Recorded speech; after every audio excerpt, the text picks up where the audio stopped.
It's the Ross Tucker Football Podcast. Oh, yeah, it is. But it's not just any Ross Tucker Football Podcast. It is a Wisdom Wednesday. We're getting the wisdom today from Chris Sims. Cannot wait to pick Chris's brain about both the veteran and the rookie quarterbacks in the NFL. Chris, of course, all over everything NBC does, including PFT Live. We'll get to Chris momentarily. If you're missing Andrew Brandt this week, certainly check out the Business of Sports podcast.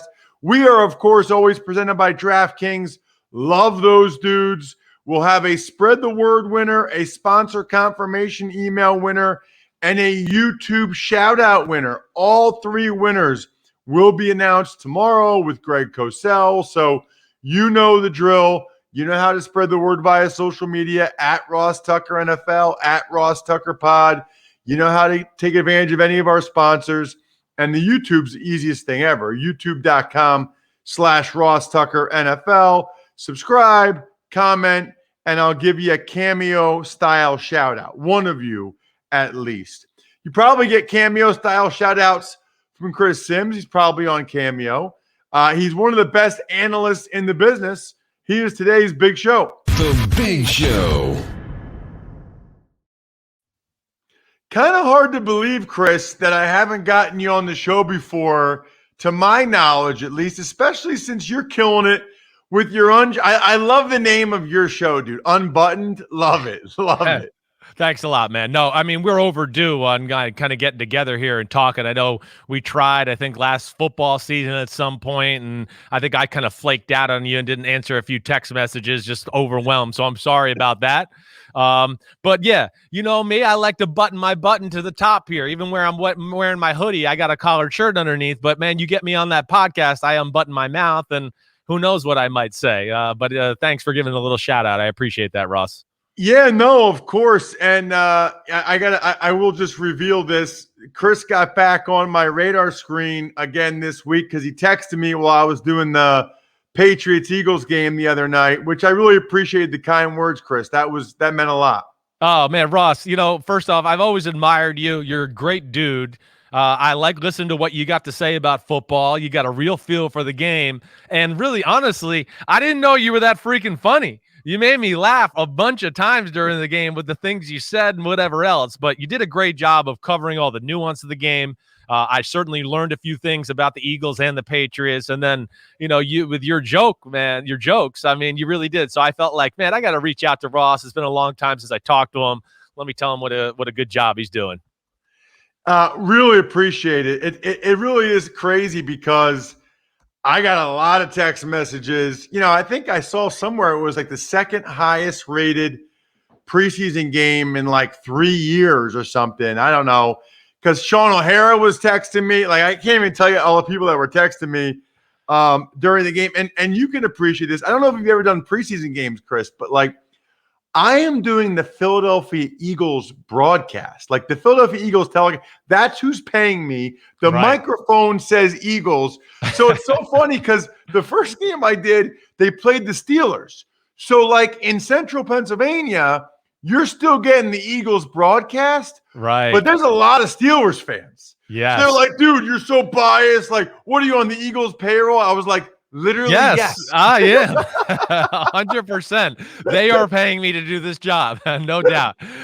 You know what, though? That's what I enjoy about the preseason, you know, because you're going to have nuggets that I don't care. The national media might not have or anything like that because you're getting to be around the Eagles. You're getting to hear some of the rumors within the organization or getting a feel for the team. And I do appreciate that. And yeah, I do get a chuckle at kind of the homerness of the broadcast in some of these preseason games. Yeah, honestly, man, it was like 35-0. The Jalen Hurts like gets sick right before the game. The Eagles didn't play their starting O-line or D-line. Like, I was like, I got to make this entertaining somehow, like You did a great job. You did. You played really well with your co-host there. I'm blanking on his name. One of the greatest voices in all of sports media. Yeah, Scott Graham. Oh my gosh, amazing! So you guys had some fun with. What were you doing?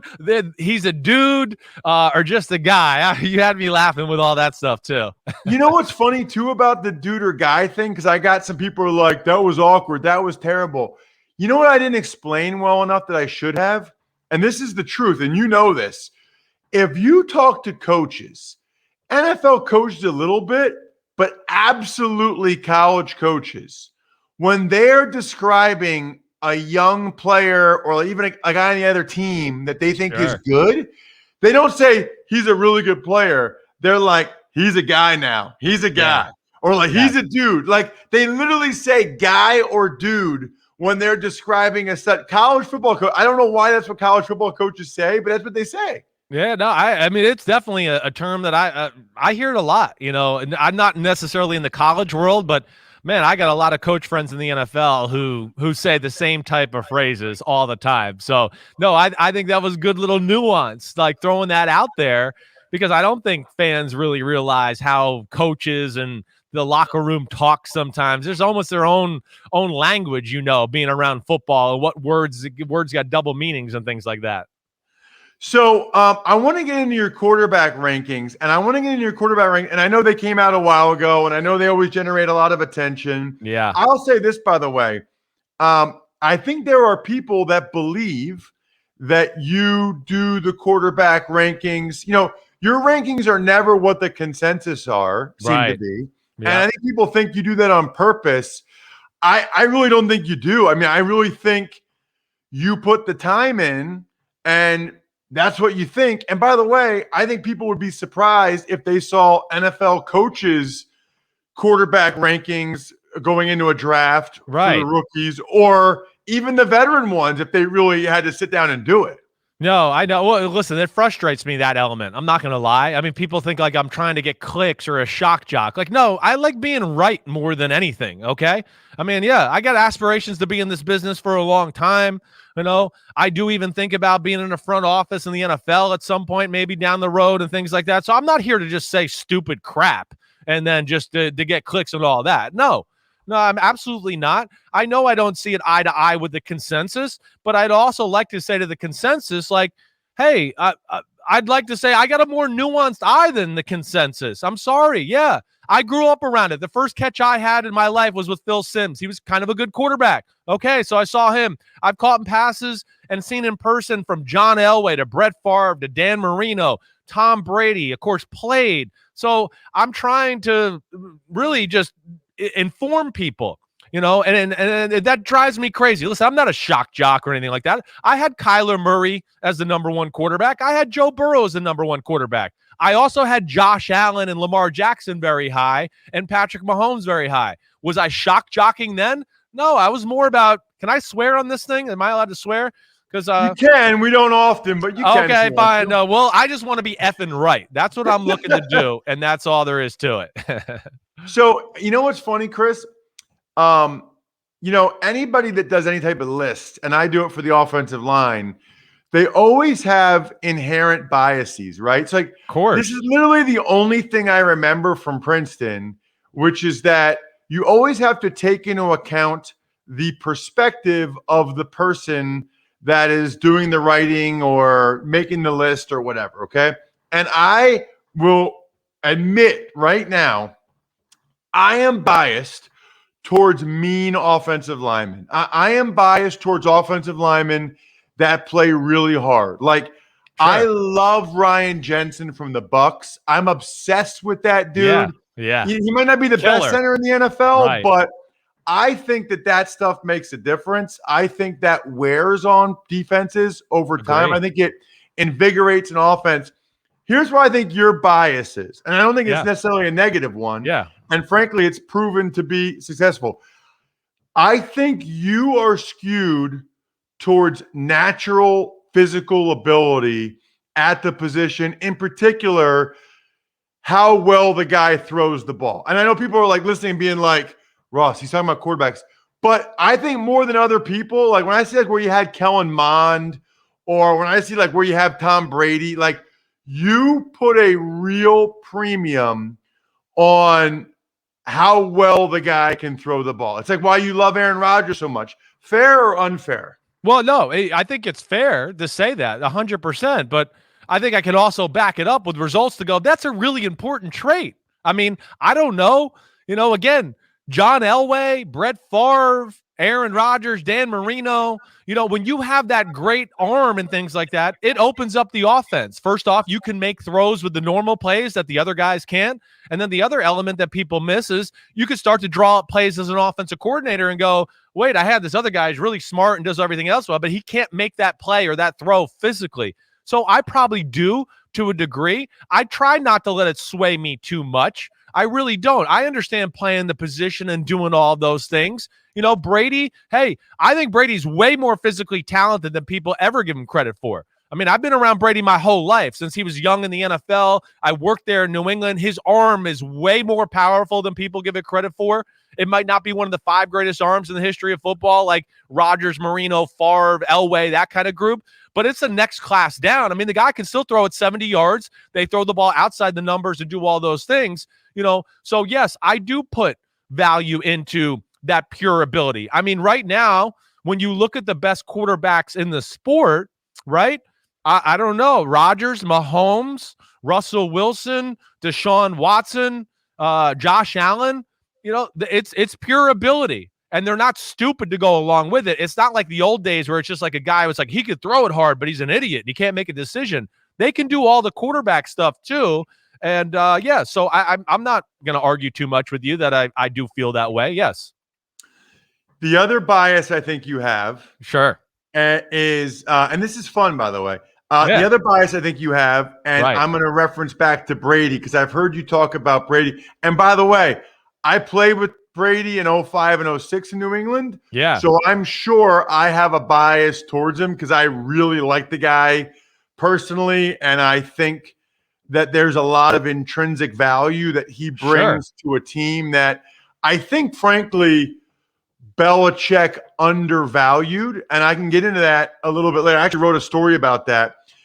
I feel like, and this is not your fault, but anybody I've ever spoken to that coached in New England, every one of them, privately mainly, but a little bit publicly at times, and you're the only one that's like really public, you kind of diminish Brady a little bit. You kind of like, and I think it's probably hard because you were there and you saw everything they did schematically to get guys open. Like, Chris, they were the first people when I was playing.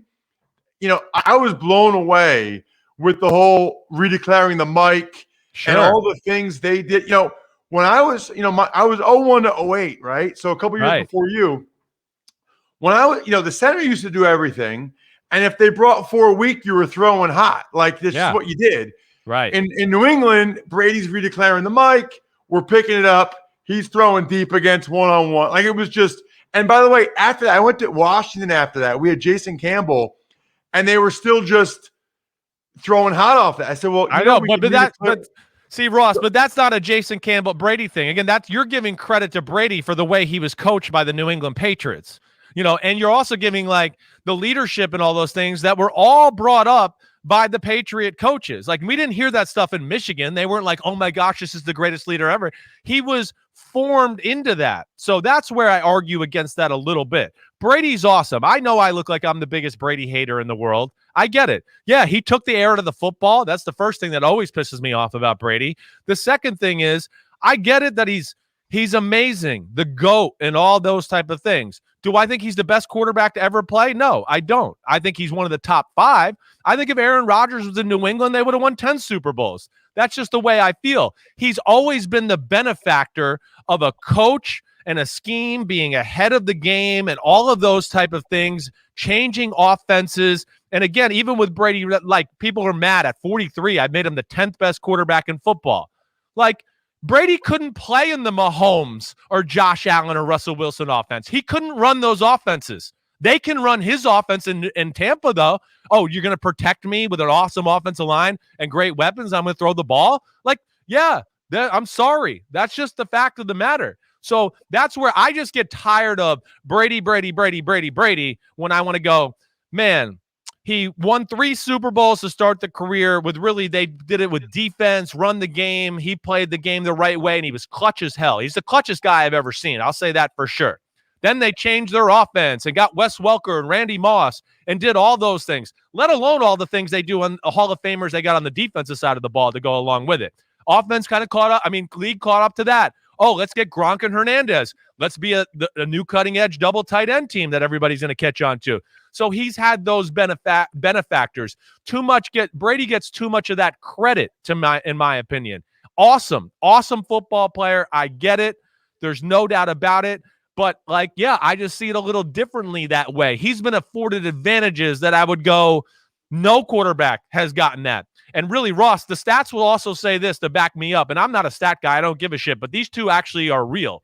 Nobody's thrown to more open receivers in the history of football than Tom Brady. Nobody. You can go back as far as PFF looks. I have other coaches who have broken it down, and they'll tell you, nobody. And he's also one of the most well-protected quarterbacks in the history of the sport as well. So he's had a lot of things help him to be as great as he is to go along with that. I know all the things you're saying. I'm in it. I do think, of course, he's towards the top of all-time great quarterbacks. I just think sometimes we go overboard with the praise and the things he does. He was the perfect fit for Tampa last year. They needed the polish and that guy, like you said, to lead and get everybody together and do those type of things. But let's not forget the year before they were 7-9 with one of the worst years ever we've seen from a quarterback, throwing 30 interceptions. There was a really good damn team, and they gave him more support when he got there. So I know. See, now you're going to get everybody in New England to get all pissed off and hate on me again. But that's just how I feel. I'm sorry. Well, really, it shouldn't be that way in New England anymore because you're singing the praises of the New England Patriots coaching staff and Belichick. Yeah. And honestly, look, I've heard guys talk that coached up there, and they all feel that way. And it's probably hard not to if you're in those meetings and you see the schematic advantages, right? To feel like, hey, we're a big part of this more than just Tom. So totally get it. Yeah. Two more things I got. Let me just say one more thing on that too. Yes, they're cutting edge game plans, everything they do. I was with Josh McDaniels in Denver. It's the best offense in football. It's very complicated to your point before with the mics and things like that. But once you get it, there's no schemes better, which has led to the most open receivers in the history of football.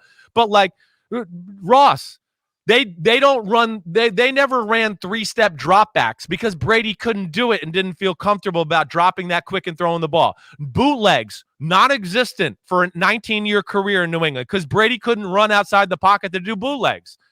So he's out of half the offenses in football right there. And that's where I think people miss it. So again, I know he's great, but they always did a great job of formulating to his strengths and not to his weaknesses. And that's where I think people lose it a little bit in translation. Dude, I never realized either one of those. I never even thought of it. They don't run bootlegs or 3-step. Right. I would think Brady would be awesome at 3-step. That really surprises me, actually. I know, but if you look at his career in New England, it was very, very rare. It was very rare. He had some struggles with it early in his career, and they just said, the hell with it. He doesn't like it. He's not the best at it. He's better when he's just in the pocket, and he can kind of see the plays develop more, and then he throws strikes and dices you up. All right, so you're the only person publicly that had Zach Wilson ranked ahead of Trevor Lawrence, okay? And I'm not putting too much stock into the first 2 preseason games other than to say Zach Wilson looked pretty darn good. I got the Eagles and the Jets Friday night. I might even mention your name.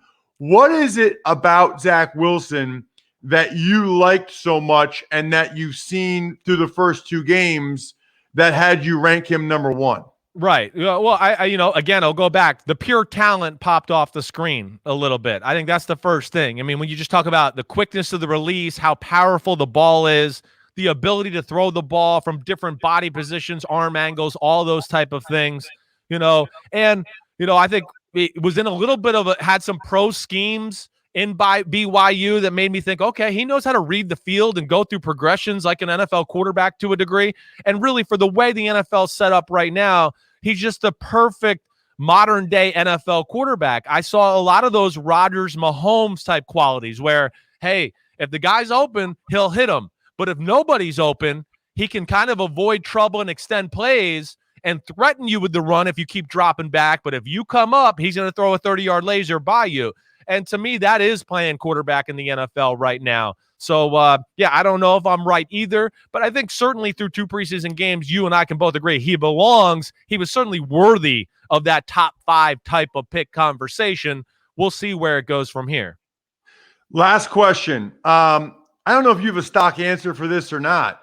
Rookie quarterbacks, sit for a while, play right away, depends on the situation. Where do you stand on that? I'm more generally the play him, get him out there. As you know, like at quarterback, you can't really emulate like a real game situation at quarterback because guys aren't hitting you in practice or doing those things and ripping your head off. And of course the fans aren't there, 80,000 screaming fans and all those type of things. So I am one to go get them out there. Let them play. And especially the young quarterbacks we're seeing this day and age. I don't know if it's because of social media and they've done TikTok dances their whole life growing up, but none of them are scared of the big lights or anything like that. So I almost across the board, as far as the quarterback situation, except for maybe Mac and Cam, just because that's a close one. And I don't know, Cam might have screwed it up. But I mean, the 49ers, Shanahan, Trey Lance, he's raw and he's a little scary with what you saw the other night. But I'm one to go play him, get him out there now. I think ultimately it'll be better for year 2. And really, you might maximize your team this year to be more dangerous in the playoffs or anything like that. And, last thing, Ross, people always go to like, well, look at what Mahomes did. He sat a year and then he came back. Who's to say Mahomes wouldn't have tore it up as a rookie and done really good things? I mean, that's the other thing you got to remember. That was a good team he was on. They were the number 2 seed in the playoffs when he got drafted and all that. So I guess more times than not, I'm get him out there and get him used to playing in the league. So here's what you need to do now, because obviously this guy is a rock star. Check him out on social media at @CSims Quarterback. Subscribe. I know a lot of you listen to other podcasts. Make sure you're listening to Unbuttoned with Chris. I mean, you guys know I take notes for the social media clips later. I have like 6 things I want to cut. Intern Casey's going to hate me when I tell her to cut all these clips for social media, but there was that much good stuff. It was awesome. Thank you, Chris. You the man, Ross. Thanks for having me, buddy. I'll talk to you soon. You know who else is the man? Any one of you that are like me and you're a customer for Keeps. I cannot say this any clearer. There are 2 FDA-approved medications for hair loss. Keeps can send both of them to your house. I used to have to go to the doctor to get a prescription for the pill. I used to have to either go to like Costco or go to the drugstore to get the topical solution. Now I do neither. Keeps sends them right to my house. They save me time. They save me money. They save my hair.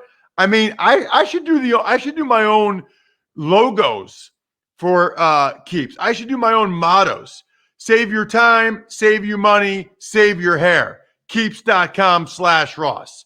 Save your time, save your hair, save your money. Keeps.com/Ross. They'll give you your first month of treatment for free. I know a lot of you have thought about doing this. You just haven't pulled the trigger. Pull the trigger. Keeps.com/Ross. Tuck's Takes. All right, Ross, good morning. Let's start with some injuries, including a significant one in Jacksonville. First round running back Travis Etienne likely to miss the entire season with a Liz Frank sprain. Yep, and my initial reaction, Bri, was I am so glad he made it through Clemson healthy. Like, obviously, this is bad for Travis. This is bad for the Jags for this year, for all the reasons everybody already knows. But this guy came back to Clemson for his senior year last year. What if this happened last year? He would have cost himself and his family millions of dollars. Thank goodness it did. I mean, he played like 58 straight games in college or something crazy. Thank goodness it didn't happen until now. Tuck's Takes. Other injury news includes Jets linebacker Gerard Davis out until at least week 6. Seahawks linebacker Ben Burr-Kirven out for the year, torn ACL. And a host of players out for COVID-related reasons, including Jags edge rusher Josh Allen, the Bills' Cole Beasley, Gabriel Davis, Star Lotulelei, and Vernon Butler, and Patriots quarterback Cam Newton. The Jets have been hit hard, man. I mean, between losing Carl Lawson and Jared Davis, that stinks. Burr-Kirven was going to be a guy that actually was going to contribute for the Seahawks this year. That hurts. And then, these COVID things, all these guys are out for at least 5 days. Josh Allen from the Jags. The Bills had, I guess, 4 unvaccinated guys that were close contacts of a trainer who tested positive. Cole Beasley, Gabriel Davis, Star Lotulelei, and Vernon Butler. Listen, I'm done talking about the vaccine, okay, from a standpoint of whether or not people should get it. I have no idea why anybody doesn't get it, but listen, you guys have your reasons. I just go by what every one of my friends who's a doctor has done for themselves and their kids. That's good enough for me. But that's not even the point anymore. We're past that. We're to the point now with Tom Pelissero where we're talking about it's going to impact teams and games. And it's really going to impact Cam Newton. Cam Newton might lose the starting job now because he's unvaccinated. That's a very real thing. He left, you have to get tested every day if you're unvaccinated. He missed a day, and so it's like he was away for 5 days. It's crazy. Either the Patriots screwed up royally or Cam did. Either way, it's not good because if it was the Patriots, kind of makes you go, If it's Cam, well, that's a big miss. Tuck's Takes. On the transaction front, the Falcons signed quarterback Josh Rosen. Vikings brought back defensive end Everson Griffin. Panthers gave speedy wide receiver Robbie Anderson a 2-year extension worth $29.5 million, 20 of it guaranteed. So obviously the Falcons needed a quarterback after A.J. McCarron got hurt. Looks like Josh Rosen might be the backup there. I don't know if he's even good enough to be the backup, to be honest with you. We'll see if they keep him. Vikings bringing back Everson Griffin. He had such a good stint there. I don't know what happened last year where he said stuff about Zimmer and Cousins, but he's back, and I'm happy for Robbie Anderson. If you guys remember, you listened to the Fantasy Feast podcast, where, by the way, we're giving away the first 3 spots in the season-long fantasy football draft with me and Joe Dolan over at fantrax.com. So get in on that, by the way. We're not recording until 4 p.m. Eastern time. Fantrax is the most customizable fantasy platform in the industry, offering the greatest fantasy experience for your dynasty, keeper, redraft, and best ball leagues. We're talking redraft. This is what we're going to use. We're going to use fantrax.com. It is by far the most customizable. I don't even know how many people we're going to have in the draft. It might be 17. Might be 11. I don't know. It's fully customizable. Fantrax.com/Ross. That is the key. Fantrax.com/Ross. Then email it to me, ross@rosstucker.com. And if you do, you got a good shot to get in the season-long draft with Joe Dolan and I in a couple of weeks. Cannot wait to take you down. You think you're better than me? Well, we will find out. Fantrax.com/Ross. So easy to switch. Such a better way to go. And I will draft Robbie Anderson like I did last year in most drafts so I can destroy you. Tuck's Takes. We had a trade this morning. The Rams sent 2 late-round conditional picks to the New England Patriots for running back Sony Michel. Right. It's kind of interesting, Bri. It's a 5th and 6th round picks. But if the Rams end up getting a conditional, if the Rams end up getting a 4th for the compensatory pick, it turns into that. So it's a 5th and 6th in case they don't get that 4th round compensatory pick, which is really interesting. Makes perfect sense. I mean, I know a lot of you watched me do the Patriots-Eagles game. Patriots were loaded with running backs. Loaded. And the young guys, Ramondre Stevenson and J.J. Taylor, really impressed me. Ramondre Stevenson got great feet. J.J. Taylor is a spinning, motorboating son of a gun. Do you know what that means, by the way, Bri? A motorboat and son of a gun? No, I don't. You know what movie it's from? No, I don't. Should Wedding Crashers. I? Oh, yeah. Did you motorboat? Yeah. I have no idea why Thursday night when J.J. Taylor kept spinning, I was going to call him a spinning son of a gun. And then all of a sudden, motorboat and son of a gun came in my head. So I called him a spinning motorboat and son of a gun. Anyway, that's one of the things I guess that Chris Sims liked. So this makes sense. Patriots had 5 running backs. They don't need all of them. Now they got 4, Harris, White, and the 2 young guys. Rams needed somebody reliable, which I think Michelle is. He's only in the last year of his contract. You know, they need him for this 1 year, then they get Akers back. And I don't know how much Michelle has left in his knees anyway. Tuck's Takes. Okay, finally, any takeaways from Monday night's nationally televised Saints-Jags game? Jags have a long way to go, and Marquez Callaway. Well, Jameis Winston should be the quarterback, but Marquez Callaway. This dude came out of nowhere, looked awesome for the Saints. Looking forward to watching him this year. Shout-outs, Pizza Boy Brewing, Sporticulture, Vision Comics with an X, HumanHeadNYC.com, SteakhouseSports.com.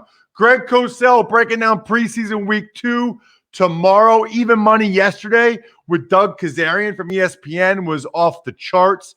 Fantasy Feast, we got tight end tiers today with Joe Dolan. I think we're done here. Thanks for listening to the Ross Tucker Football Podcast. Make sure to also subscribe to the Fantasy Feast, Even Money, Business of Sports, and College Draft. All available at Apple Podcasts, rosstucker.com, or wherever podcasts can be found.